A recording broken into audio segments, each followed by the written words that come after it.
Author Cory Doctorow's politics are just heterodox enough to provide moments of delightful confirmation bias and squirm-inducing challenge for readers of nearly every ideological stripe. I spent my whole life in the political left of varying stripes, including very extreme political left. And I think I've heard people earnestly say politically correct twice. Doctorow, a civil libertarian who identifies with the political left, has staked out a broad and eccentric beat for himself, covering topics from drones to digital rights management to open source software creation.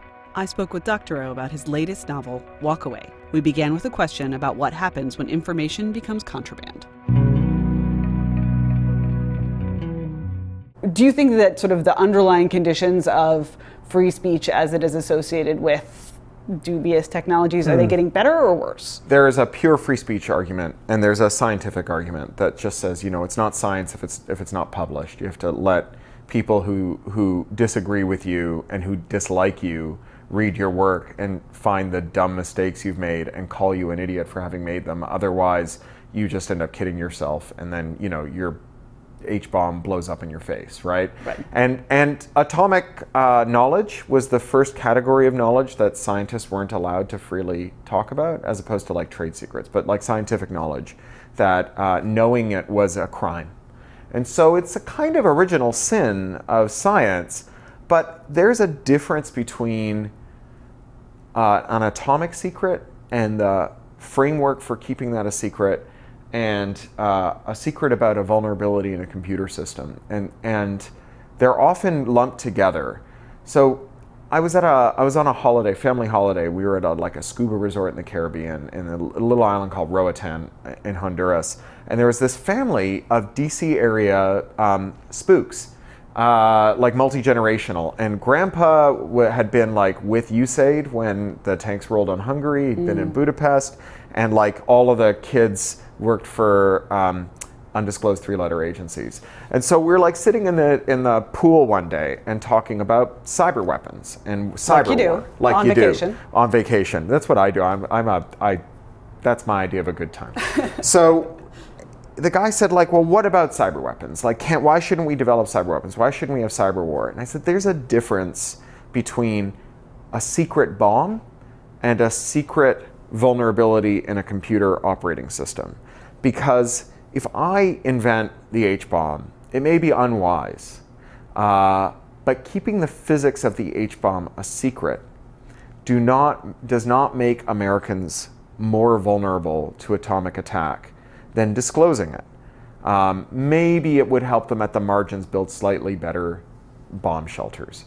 But it's really, it's not the same thing as me discovering a vulnerability in Windows and saying it would be great if I could attack former Soviet bloc countries or countries in the Middle East or jihadis or drug runners by keeping this vulnerability a secret and assuming that nobody else discovers that vulnerability and uses it to attack the people I'm charged to protect. That mistake calls into question the whole scientific enterprise, because we really only know one way to make computers secure, and that's to publish what we think we know about why they're secure now and see what dumb mistakes our enemies and friends can locate and help us remediate. And so you end up in this place where these vulnerabilities that you are blithely assuming won't be independently rediscovered by your adversaries and exploited against you and yours end up getting exploited against you and yours. And not just by state actors, but by petty criminals too. And this is one thing we're learning after the Vault 7 leaks, is that a lot of those vulnerabilities were independently rediscovered and weaponized, not just by governments and by military contractors who serve them, but by, like, you know, dum-dums who have crappy little identity theft rackets, right? I guess maybe in the Reason verse, it's a function of an imperfect market that the person who discovers the vulnerability that could be used by someone who could make millions with it ends up migrating to a dum-dum who makes hundreds with it. And if we had better markets for these vulnerabilities, maybe we'd have a more efficient marketplace. And maybe it would only be exploited by people seeking high-value targets instead of targets of opportunity, where you're just looking for scanning all of IPv4 for people who've got CCTVs. Or maybe the highest bidder would typically be the person who actually wanted to close that vulnerability, at least in some cases. Well, except that would be a state, right? And like the states so far are bidding on these vulns just to exploit them. Like right. That would be great. And this is the crux of the argument, right? Is that keeping security vulnerabilities a secret is itself a recipe for being exploited. It means that the only people, like a lot of contraband dysfunctions, the only people who end up knowing that secret are people who are weaponizing it and not the people against whom it's being exploited until it becomes so widespread in its exploit that it can no longer be denied. So Mirai, the Internet of Things worm, now is very widely known because it was very widely exploited. And before that, it was a cozy secret among dum-dums and creeps who used it for denial of service and blackmail. So this is particularly salient because we only know how to make one kind of computer, and that's the general purpose computer that can run all the programs. And we have computers that are now at the center of all of our policy problems because computers are at the center of all of our life, every element of our life. So in theory, we could maybe solve all of our automotive problems by changing which programs the computers in the cars can run. Don't let it run the program that runs over children, right? And in theory, we can fix maybe some of our aviation security problems, and we can fix some of our child pornography problems, and like all the four horsemen of the apocalypse, the mafia, child porn, terrorism, I always forget the fourth. Mafia, child porn, terrorism, and not money laundering. Goodness me. I don't know, man. And famine. Just throw a regular old school, old school horseman in there. Right. YouTube buffering, I'm sure. Yeah, probably that. Yeah. No, that's one of the 10 plagues of Passover, I think. Yeah, no, it is. It's YouTube right after buffering. The lice and before the death of the firstborn. That's right. Yeah. So this belief that we can solve our problems by making computers that are like correspond to a theory object that doesn't exist anywhere in theory, which is the computer that runs all the programs except for the one you don't like, involves necessarily a prohibition on disclosing defects in the design of that computer that might let you run the forbidden program. And that means that security vulnerabilities fester in those devices. And we have a perfect storm of terribleness in which the constellation of devices that we are designing to control what kinds of programs we can run is monotonically expanding. And the ways in which those devices can harm us is also monotonically expanding. And our ability to report security defects in those and continuously improve them is contracting.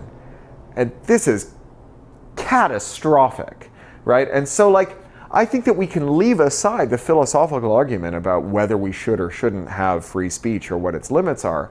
And we can go to a purely utilitarian argument that just says, if you don't want bad firmware loads being over-the-air updated into your pacemaker, your car, the CCTV in your bedroom, and the toaster that could burn down your house, we need to have a robust culture of investigation and discovery and disclosure of security defects in those products, and that is just not compatible with cyber war, digital rights management, crypto backdoors, anything else that requires controls on which programs computers can run.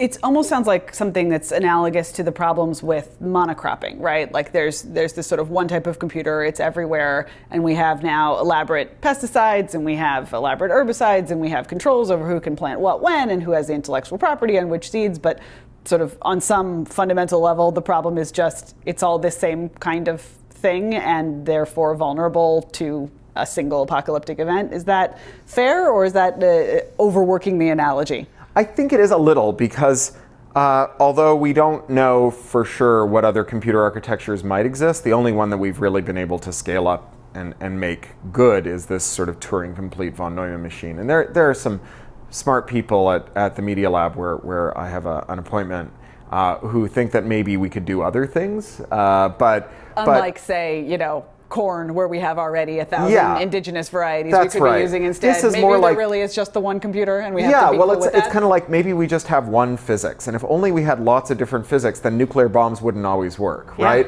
And so if Turing completeness is like latent in the fabric of the universe, which seems to be this weird thing where like we try to design toy computing environments that just do a few things and they inevitably turn out to be bootstrappable into the full suite of Turing completeness. You know, like maybe it is there, right? Like Magic the Gathering is Turing complete, right? And like you really know how to speak to our viewers. That's Cory. right. That's great. Right. You need a big deck and a long time. But it is theoretically. But you could run Photoshop on it. That's probably just true because we're actually all living in a simulation that was created to be that's the condition they're testing here, right? I'm of the stripe of science fiction writer that thinks that all of those things are useful metaphors and dangerous assumptions about reality. What's the danger in making that assumption about reality? I mean, I don't actually have a strong view one way or the other on this question, but I am intrigued by your use of the word danger there. So it seems. So first of all, the arguments seem to me to have the reek of like collegiate mind game logic games, right? Like I had a roommate and a dear friend, actually one of the people Walkaway is dedicated to, Eric Stewart, who died unexpectedly a few years ago without any proximate cause, just didn't wake up one morning. But he was very clever, and in high school one day he sat down and he said, so the universe is infinitely prolonged, right? It goes on forever. And I'm like, that's what am I understanding? And he said, we have finite lifespans. And I said, yeah.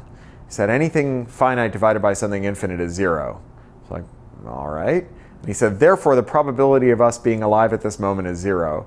I'm like, okay. And the only thing that is non-zero and divided by infinity is infinity. I'm like, And he's like, therefore, we have infinitely prolonged lives, and we are immortal. I'm like, can't argue with your reasoning, but I don't think it's true. Is it not fair to say, though, that maybe you're not your target demographic, but your de facto demographic is in fact like dudes who would like to have their mind blown by late night conversations in dorms? Is that an unfair Cory Doctorow stereotype? I'm all for having Those the are your conversation. Guys, right? I'm all for I'm all for having the conversation. But I think that it's the difference between having a thought experiment and a religious faith, right? Fair enough. Thought experiments are cool and interesting, and like I think science fiction has this great signature move, which is that it reaches into the world and it plucks a single technology out that is part of this complex matrix of technologies that are affecting our lives, and it imagines a world in a bottle where that one technology is the central fact and where everything else, if it's present, is just garnish around the edges.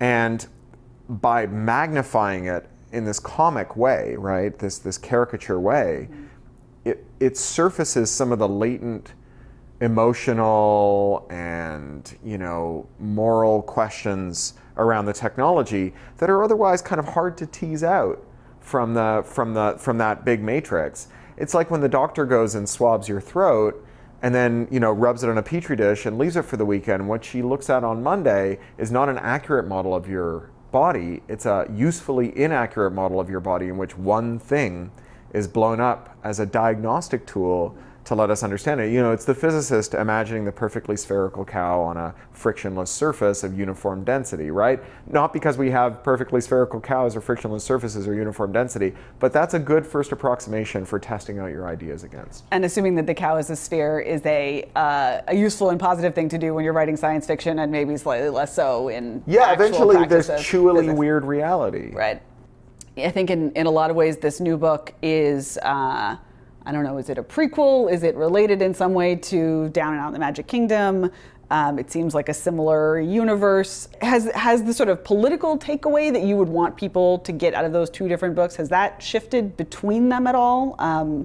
Either because your views have changed or because kind of the facts on the ground have changed? So I think that science fiction is not predictive in any meaningful way, and I think that it's certainly not great at it. Yeah, as a general matter. I always say we're Texas marksmen. We fire the shotgun into the side of the barn and draw the target around the place where the pellets hit. We just ignore all of those science fiction stories that never came true.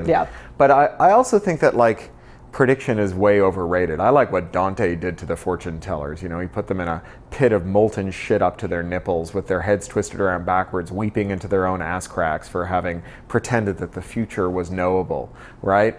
If the future is knowable, then it's inevitable. And if it's inevitable, why are we even bothering, right? Why get out of bed if the future is going to happen no matter what we do, except I guess you're foreordained to, right? So I'm not a fatalist, right? The reason I'm an activist is because I think that the future, at least in part, is up for grabs. I think that there are great forces that produce some outcomes that are deterministic or semi-deterministic, and I think that there are other elements that are up for grabs, and I think that the forces are the result of the elements that are up for grabs. That's, the parts that we intervene in become unstoppable forces later that then we can damp through other mechanisms and other interventions. And so I think what science fiction does is not predictive, but sometimes diagnostic, because across all of the science fiction that has been written and is being written, and all the stuff that's being greenlit by editors or has been greenlit by editors, and all the stuff that readers can find and raise up or ignore, there's a kind of natural selection at work where the stuff that resonates with our aspirations and fears about technology and our futures, that stuff gets buoyed up by market forces, by the marketplace of ideas, and becomes a really excellent tool for knowing what's in the minds of the world. So the book itself, considered on its own, is a good way to know what's in the mind of the writer. The books that succeed tell you what's in the mind of the world. Mm-hmm. And if there's a lot of this stuff kind of coming to prominence at this moment, I think it does say something about the moment that we live in, that there's a certain amount of pessimism.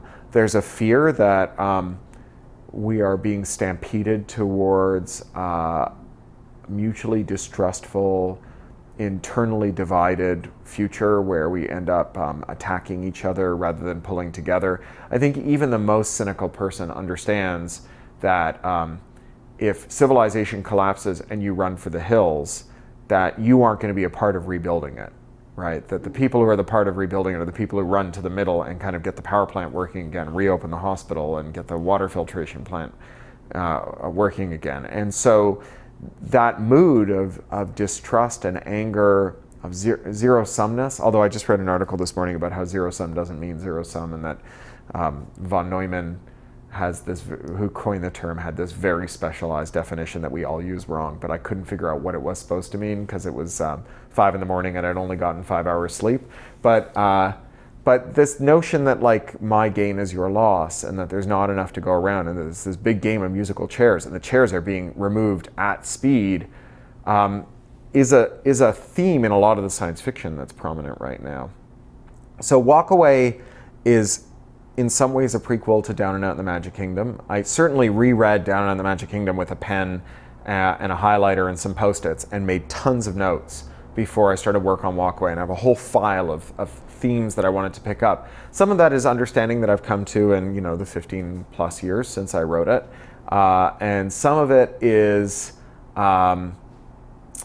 wanting to respond back to the people who read Down and Out in the Magic Kingdom as a utopia, and who didn't understand that there were dystopic elements, that it was a very mixed future, and that reputation economics have the same winner-take-all problem, that Piketty's rate of growth is always less than the rate of return on capital problem, that produces insane runaway wealth disparity and dysfunction with misallocation of resources, literally, because in Down and Out in the Magic Kingdom, your ability to run Disney World is based on how much esteem people hold you in. And so literally you can walk in and start handing out tickets, and if the people treat your tickets as though they're the right tickets, then you get to be the czar of Disney World, right, which is the premise of the book. Mm-hmm.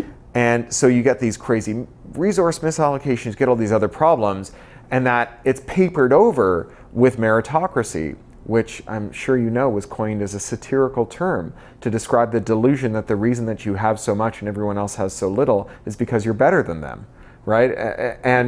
And yet, I'm sure you get all the time people coming up and saying to you, "Oh my God, you basically predicted Uber's reputational system." Yeah. And certainly while you weren't alone in thinking about those reputational mechanisms, and as you mentioned, Charlie Strauss has a bunch of great stuff in his books about how that might look.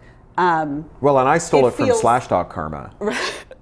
So it feels both normal and dystopian to people simultaneously. Well, but I think Uber is normal and dystopian for a lot of people too. I think all the dysfunctions of Uber reputation economics, where it's one-sided, I can tank your business by giving you an unfair review, where you have this kind of weird, like mannered kabuki in some Ubers where people are like super obsequious to try and get you to 5-star them and all of that other stuff. That is like, I think that's actually characteristic of Down and Out the Magic Kingdom. I think I probably did predict Uber pretty well with Down to what would happen if there were these reputation economies, which is that you would quickly have a have and a have not, and the haves would be able to, in a very one-sided way, allocate reputation to have-nots or take it away from them, that without redress, without rule of law, without the ability to do any of the things we want currency to do. So it's like, it's not a store of value, it's not a unit of exchange, it's not a measure of account. It's instead this like, it's a pure system for allowing the powerful to exercise power over the powerless. And yet, isn't the sort of positive spin on that, well, yeah, but the way we used to do that allocation was just by punching each other in the face? Well, that's one of the ways we used to. I was really informed by a book by David Graeber called Debt, the First 5,000 Years, where he points out that like the anthropological story that we all just used to punch each other in the face all the time doesn't really match evidence. That there's certainly some places where they punch each other in the face, and there's other places where they just kind of got along, including lots of places where they got along like through having long arguments or through like guilting each other or by, you know, doing lots of other things that were like varying degrees of functional. Still, I'm feeling like the 5 stars on the Uber thing is better than the long arguments or the guilt, but maybe that's... that's because you don't have to drive Uber for a living and you've never had to worry that tomorrow you wouldn't be able to. That's certainly true. Yeah. Talk to me a little bit about the universe that Walkaway exists in, and in particular, I'm interested in its sort of quasi-anarchic properties and the way that sort of what exists of the law and then the people who are operating outside of it, how that interaction works. So the mainstream Walkaway world, what's called default, which is a term I stole from Burning Man, the default world is one in which the rule of law is entirely tilted to the favor of a small cadre of super wealthy people who have kind of rigged the system. And everybody else, the 99%, either is in this very precarious position where some of them are needed to make the automated systems go, and some of them are needed to make sure that the people who do the work don't get too uppity because they can always be fired. And then everyone else is kind of surplus to requirements. And a lot of them walk away. A lot of them take an escape hatch into a kind of bohemian demimonde where they move into brownfield sites left behind by toxic post-industrial implosion. They use drones to find the leftovers of the civilization that had once been there. And then they use software from the UN High Commission on Refugees to figure out how to recombine that to build a kind of fully automated luxury communist civilization where they just, you go on a scavenger hunt, you find all the stuff, and you build a huge Dr. Seussian amazing luxury hotel that anyone can stay in and that anyone can be the czar of and that anyone can kind of contribute to. And it's built sort of like a wiki where people add things and people remove things, and you can see who added what and who removed what, and you can decide kind of collectively through deliberation and sometimes through, shitty arguments and sometimes through very reasonable arguments. And one of the things that a lot of the Walkaway culture aspires to is the kind of rationalist mode of argument where we're talking things over rigorously, trying to Iron Man each other's arguments is the best way to kind of win one over and decide what the best thing to do is and not just how to win.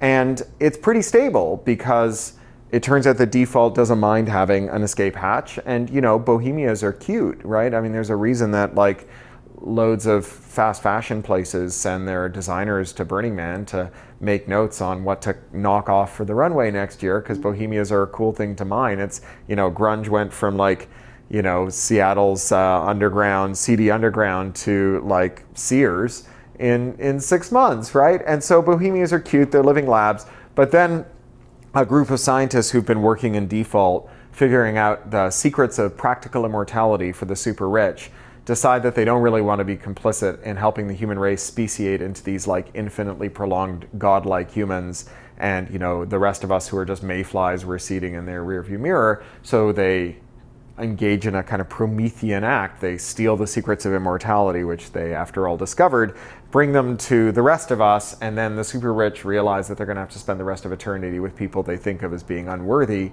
and that triggers the Hellfire missiles and all-out war. This is an analogy to open source software development, and probably the phrase open source is one that people use incredibly widely without really understanding what it means. I mean, people use it to just mean vaguely collaborative, or you know, it sort of has a very soft meaning. Spooks use it to mean just stuff in the newspaper. Right. Open source is it has a whole separate meaning, which is just stuff people generally know. How much of your inspiration was directly from? I know you're a part of that community. You're sort of stuck in there quite deep, and how much of it is again just kind of a metaphor and let's not work too hard to make the parallel? So I'm working at whatever the thing that underpins free and open source software is, which I think is like Coasian coordination. So I think that like abundance is this triangle, and up here is what we want. Right? So Keynes, wrote that paper in 1930. Our grandchildren will struggle to fill their 3-day work weeks because they will be able to produce all the things that humanity could reasonably want. And he grossly underestimated the elasticity of our demand. And now you have people like Marie Kondo making a cottage industry out of like convincing us that really all we want is like a single smooth river rock that reminds us of our mother, as Clarice Stickler says. And gives us joy. Yeah, makes us feel joy. And so like, how much you want is obviously elastic, and it can go up and it can go down, right? And so that's one of the parameters on abundance that we have to think about. And then over here is like how much we can make, right? So 3D printing, automation, all of that stuff. And both of those have seen significant changes in the last couple of decades. Marketing, A/B splitting, new additive manufacturing tools, automated milling, robotics, all of those have been profound changes in our world.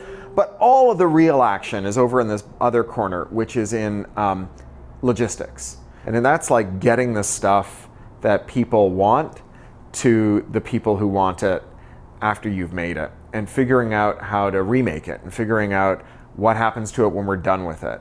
So Bruce Sterling wrote this very influential on me essay in the mid-2000s called Shaping Things, published by MIT Press, where he posits an object called a spime. And a spime is a good, an object that is immaterial. It exists as information until someone needs it, and then it's manufactured. But it's manufactured and designed in a way to gracefully decompose back into the material stream when its duty cycle is over.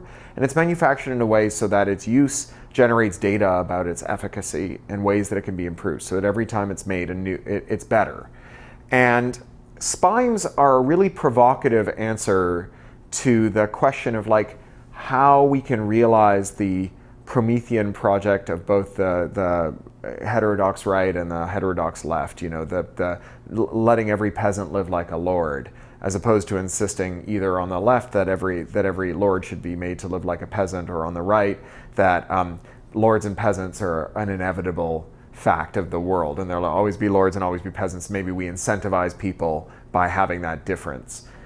The way that we get every peasant to live like a lord in a planet that only has one planet's worth of material is that we find better ways to connect the material that people need with the people who have it and where it is at any given moment. So that rather than like everybody having to own a car, we have cars that are services, but we also have completely negotiable moment-to-moment things that you might need a car for. And so when there aren't cars available, the things that you can do instead of being in a car are sort of brought to the fore. So like Google runs this data center in Belgium in a place where 2/3 of the time it's so cool that they don't need the air conditioning, and the other third of the time they just turn it off. And their file system is so good at migrating data away from places that are shutting down and into places where it's running that it doesn't really matter. A lot of places that do aluminum smelting, because it's so energy intensive, they use aluminum smelting as a kind of battery. They say, well, we need to smelt so many tons of aluminum this year, and when we have lots of solar or lots of wind or lots of tidal power, we don't have anything to use it for, so we smelt the aluminum then, and not at the moment when other people are trying to turn on their lights or run their air conditioning or run their Google data centers. That kind of coordination where like at the moment that something is needed, and at the moment where it's cheap to do it, it's done, is characteristic of like efficient market hypothesis. It's characteristic of planned economy theory. It's the thing that everyone is kind of shooting for. And it's the thing that free and open source software has given us, is the ability to coordinate ourselves very efficiently without having to put up with a lot of hierarchy, to late bind why we're doing things or whether we're all on the same side, to be able to take things that we've done together where we've reached a breaking point and split them in two and have each of us pursue it in our own direction without having to pay too high a cost or even have a lot of acrimony. That's the free software world I'm trying to imagine. Like, what would it be like to build skyscrapers the way we make encyclopedias in the 21st century? So you're over there imagining this world, but the place where the kind of social and political panic or preoccupation is happening is really, it's in that other corner of your triangle. It's in the logistics corner where the robots are going to come and take away our jobs. That's the manufacturing corner. Right. Sorry, the manufacturing corner, where we're sort of currently culturally perseverating is over there. Sure. I think this idea that it turns out people don't want leisure on some kind of deep level is a thing that I'm particularly hearing on the right? The conservatives are sort of doubling down on, actually there's value in work, there's value in difference, there's value in, as you say, maybe those differences incentivize people. And there's a sort of conservative version of the panic about the robots are taking our jobs. Then there's a liberal version of the panic about the robots are taking our jobs, which is what's going to happen to the truck drivers, right? When all of those are automated. But why is that the thing we're panicking about now? Well, because I think that we tend to worry a lot about the first order effects, and the second and third order effects tend to come a little too late. Gardner Dozois very famously said that the job of a science fiction writer shouldn't be to just think of the car and the movie theater and invent the drive-in, but also infer the sexual revolution. But I say to Gardner, once you've inferred the sexual revolution, maybe you could spare a moment to think that the sexual revolution happening in cars meant that for the first time, people had a reason to carry government-issued ID, which was to get laid, right? And that, like, the shibboleth of papers, please, which historically has been like a marker of totalitarian, descent into totalitarian misery, now became an everyday thing. And that today, a lot of the database nation is the progeny of that strange moment where technology and social mores came together thanks to movie theaters and cars and the sexual revolution and give us all driver's licenses, right? And so I think that science fiction writers do like to think past the first order effect of what would it mean if there weren't a lot of truck driving jobs. I mean, is it fair to say that science fiction writers are doing the same thing as a good economist or a good political economist in thinking about unintended consequences? It's not just unintended consequences, because I think making all truck drivers into, desperate, xenophobic populists who vote for, strongman leaders was not the intended consequence of the self-driving car project, right? And yet that's the fear of there's a fear that that's what our political moment reflects. I think that it's more like the job of a science fiction writer is to not even necessarily to map the territory, but to point out that there's territory to be mapped, right? There is a game we play when we argue about policy or tell stories, and the game is what's in the frame. So there's a famous science fiction story called The Cold Equations. I don't know if you know it. It's taught in engineering schools all the time. And it's about a spaceship pilot who's piloting a small craft full of vaccine to a planet where there is a potential world-killing plague. And if he doesn't get the vaccine there, everybody on the planet will die. And there is a young girl who's stowed away on his ship. And when he discovers her, he is aghast because he knows that the ship doesn't have any extra fuel. It has no autopilot. It can only land if he pilots it. If there's any excess weight, it'll crash.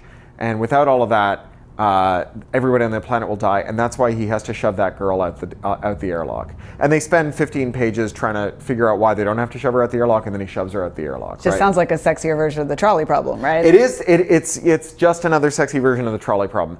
And what's out of the frame here is that the author is like the author set up the rules of this thought experiment, and the author decided that autopilots weren't a thing, that reserve fuel wasn't a thing, that sending colonists with a supply of vaccine wasn't a thing, right? All that stuff is out of frame. So I think that science fiction is about pointing out in some ways that there are things that are out of the frame that don't properly belong out of the frame, whose ruling out is arbitrary rather than, or customary, which is another way of saying the same thing. When I saw the title of the book, before I had even seen the illustration on the cover or anything, I immediately thought of the ones who walk away from Omilas. Sure, yeah. And wondered if that was going to, if this incredibly poetic kind of Ursula Le Guin scenario about, when do you have to sort of fully disengage from society because it's based on an immoral premise. I wondered if that would be what this book was going to be doing, and I think in a little bit of a way it is. Sure. I think was that an influence on you at all? Yeah, I think the connection is that, so the book was originally called Utopia. Okay. And its thesis is that a utopian society, as we started saying, is one that fails gracefully, not necessarily one that works well. Mm-hmm. And I sent it to Kim Stanley Robinson for a quote, and Stan read it and gave me a wonderful quote, and then said, and by the way, I don't understand why this book isn't called Walkaway. And I was like, you're totally right. And I asked my editor and my agent, they were like, Stan is totally right. And so we changed the title to Walkaway. But Stan might have been thinking of Le Guin's story. Mm-hmm. Last question, when you go to jail, what is it going to be for? What will the charge be, or why will they? I like that you asked that distinction, and you may answer either way.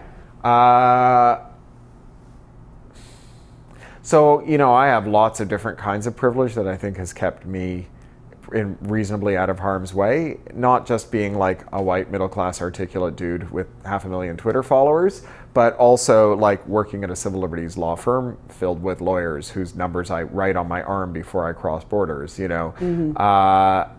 Your answer can just be, I'm invincible, man. I'm never going to jail. You know what I worry about a lot, because I'm a dirty foreigner. I'm a Canadian on a green card. And as we heard in the Supreme Court this week, it is virtually impossible to not have some way in which you are technically violating immigration rules when you are on a green card, crossing borders, whatever. Just as the justices at the Supreme Court asked, like, if it says list all your known aliases, if I forget a childhood nickname, does that mean that I can be deported or jailed for immigration fraud?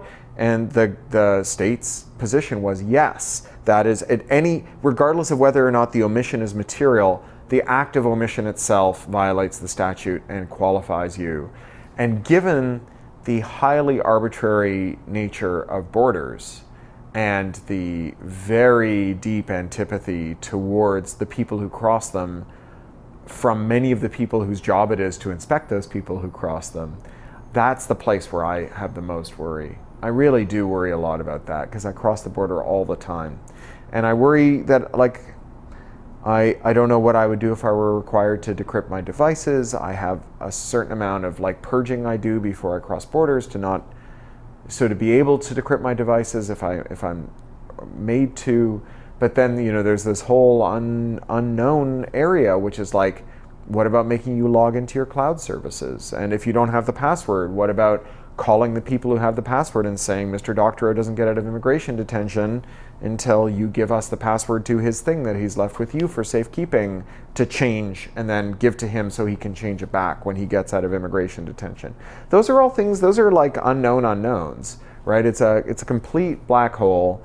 I think by design, the government has not pursued cases where those questions have come up, where it looks like the courts would find that they were acting unconstitutionally, because they want to see that ambiguity flourishing, because they have so much leverage over you when you're at the border, that ambiguity really works in your favor. I mean, after the Muslim ban, one of the things that immediately emerged when people said, what should you do if, was nobody knows. Mm-hmm. Nobody even knows for sure. So now I do ridiculous things. I have, there's a form, I think it's called the G28. So border guards have discretion as to whether to allow your counsel to see you when you're in border detention. But that discretion goes away and becomes an obligation if this form has been signed and left with your lawyer before you cross the border. but it has to be on green paper. And so I have signed many copies of this and left it in our paralegals filing cabinet at EFF.